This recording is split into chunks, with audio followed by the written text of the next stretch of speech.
bien configurer les master settings de DaVinci Resolve, c'est très important. Pour cela, vous cliquez en bas à droite sur la roue crantée, vous sélectionnez Master Setting.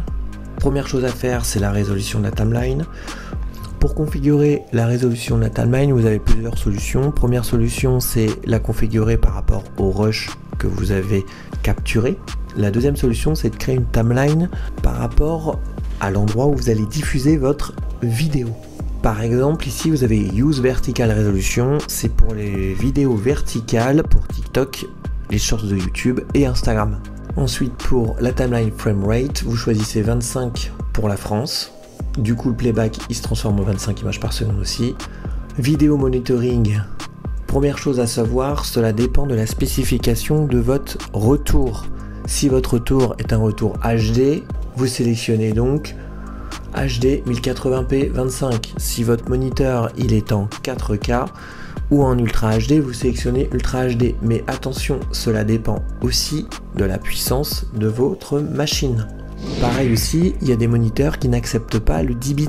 Choisissez ces paramètres par rapport à votre moniteur de retour.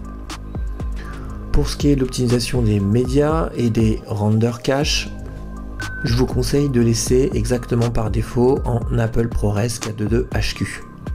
Ensuite, pour ce qui est des fichiers de travail, je vous conseille pour les médias optimisés, c'est-à-dire les proxys par exemple, de les mettre sur un autre disque dur que les médias originaux, bien évidemment sur un disque dur rapide type SSD. Je vous conseille de séparer les fichiers de rendu sur un autre disque dur, rapide aussi, très rapide, le plus rapide possible aussi. Et pour Gallery Setting Location, moi je le mets généralement dans le dossier de mon projet dans le Finder. Frame Interpolation, pour le Retime ProRes, je vous conseille de vous mettre en Optic Flow seulement si vous avez une machine puissante, sinon ça va pas arrêter de laguer, ça va pas être sympa.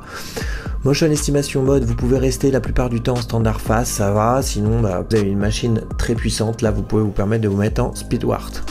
Et pour la majorité des cas, même si vous avez des machines puissantes, j'aime la majorité des cas, moi je me mets en médium pour Motion Range.